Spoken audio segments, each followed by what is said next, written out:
I wanted to make this video for the longest time.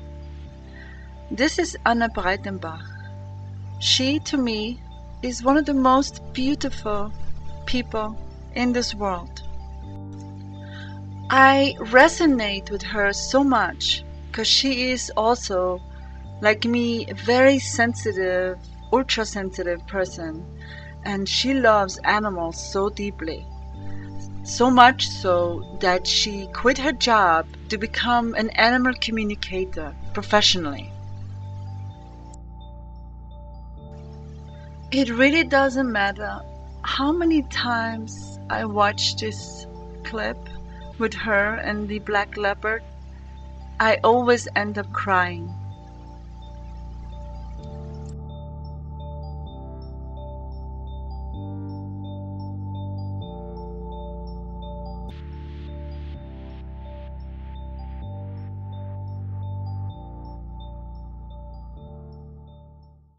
Even after everything that I've experienced with Anna and spending all that time with her, there's that scientific controlled, sort of rational part of my brain still has doubts. So I wonder what it will take to totally convince me. And then a unique opportunity presented itself. In the course of my work, I had come across the story of Jörg Olsen, an ex-policeman turned conservationist. Jörg and his wife Karen set up the Jukani Predator Park. Here, many big cats rescued from bad zoos and canned hunting farms are offered a home and get lifetime care.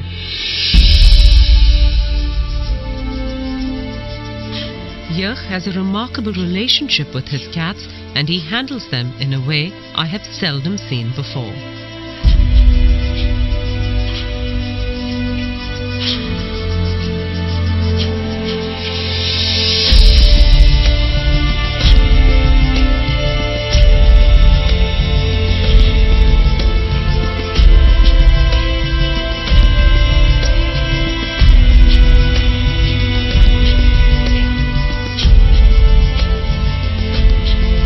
But there was one big cat here that he did not know what to do with.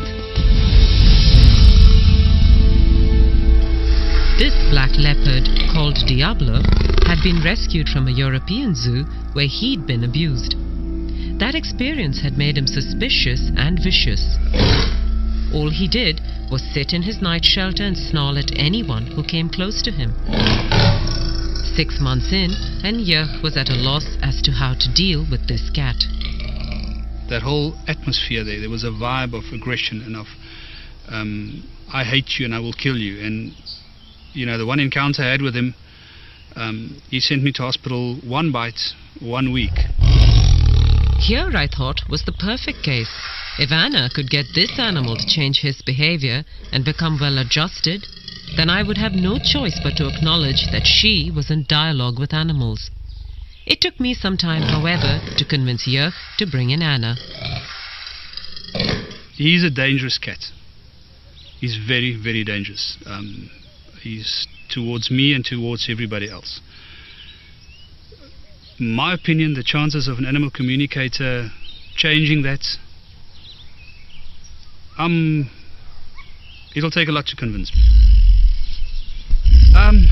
I honestly do not believe that an animal can talk to a human or communicate with a human. I've had animals my whole life. We give them commands, we give them instructions, and they do it as we habituate them, basically. But I'm very skeptical to think that an animal like Diablo will communicate or can communicate with humans. I am desperate, however. I do not want to lose him. I made sure that Anna had no information on Diablo or his history before she came to speak to the black leopard.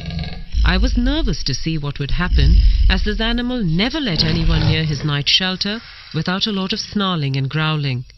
But the minute he saw Anna, he calmed down and let her kneel right outside and look at him.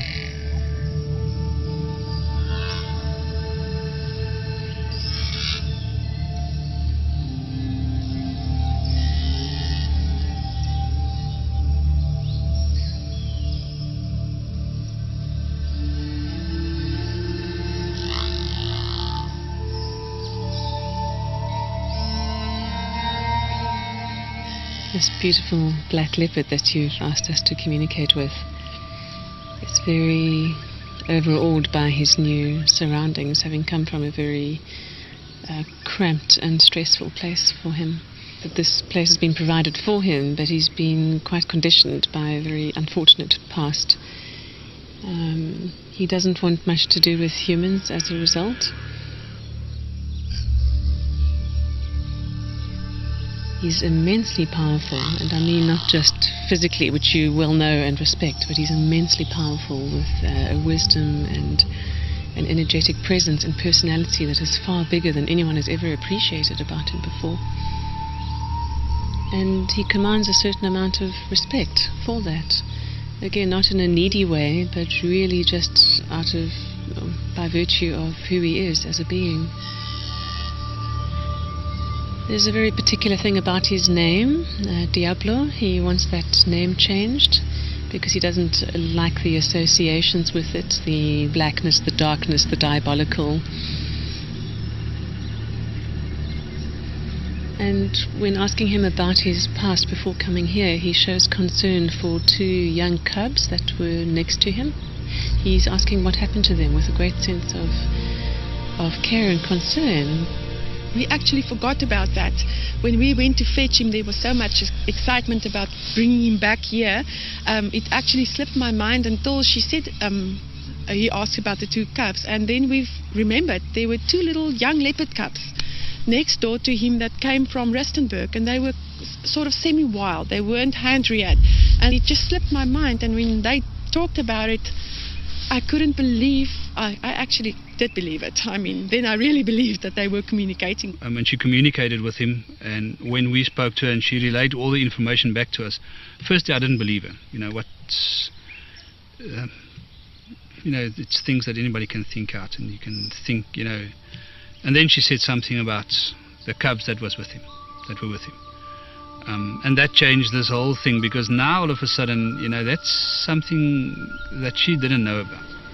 And I've also reassured him that you have no demands of him here, that you're quite happy to not make any physical demands of him or any expectations for display or interaction, that you're really willing to let him be how he wants to be.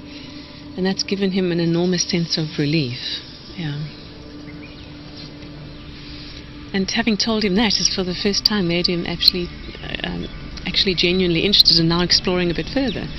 Now that he feels that he's not being asked to come out more, he's genuinely interested in being relaxed enough to have a natural curiosity come out and to actually expand his horizons a bit. And Jurg was just stunned when the black leopard walked out of his night shelter into the larger enclosure later in the afternoon. In the 6 months that the cat had been here, Jurg had never seen him out of the night shelter. He then decided to rename the leopard Spirit.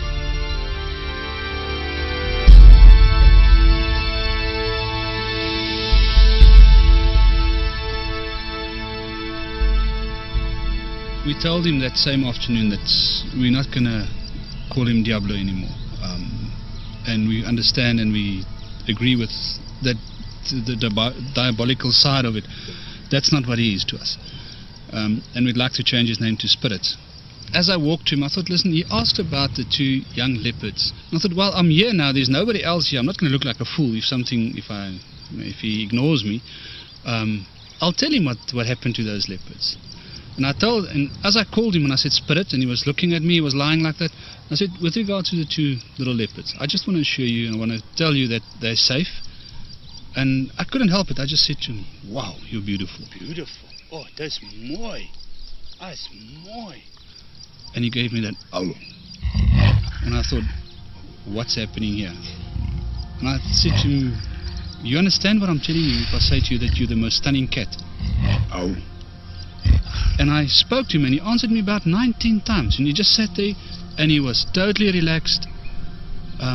It's the first time since we had him that I felt at ease with him. I felt that he was relaxed and he understood me.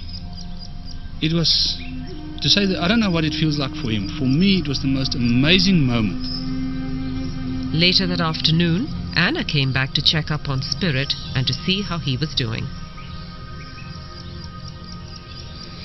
I'm asking him now about how he experienced the communication from Jochen through the fence. And he said it's the first time that someone has directly expressed to him verbally appreciation for who he really is, not how they see him to be. And that really surprised him. It shows me an image of literally stopping in his tracks by surprise at that sense of just this wall of appreciation coming towards him. He is so relieved that nothing's being demanded of him here. He's just so relieved. It's like this weight is lifted from his shoulders. And when he was grunting back, he said he was saying thank you for the thank yous. So for each thank you he was getting, he was saying thank you back.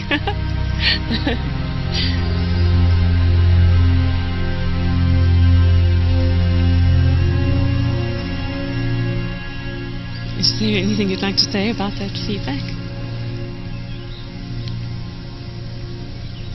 I think we'll talk about this a bit later. I can't listen. So we'll talk about this later. It's unbelievable. I'm overwhelmed.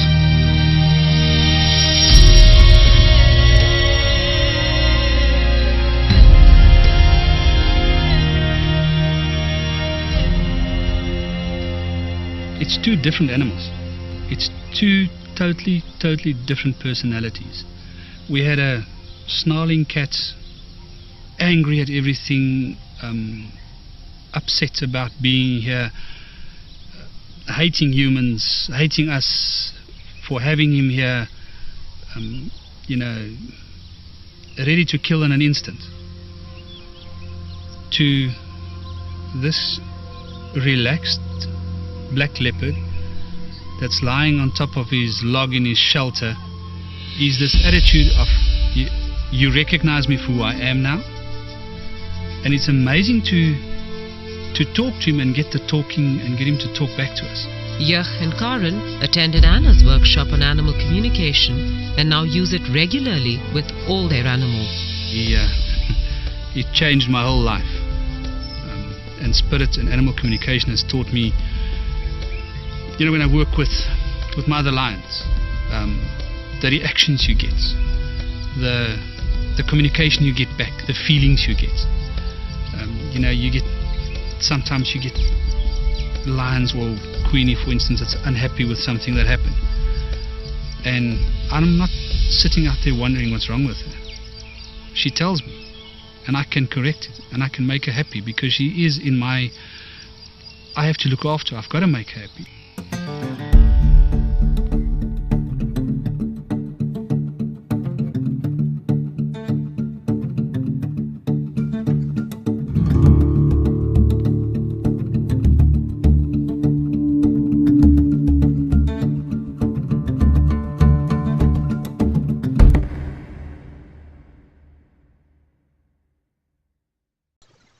And if you want to know what messages she received from talking to sharks, wild sharks, then watch my next video with her.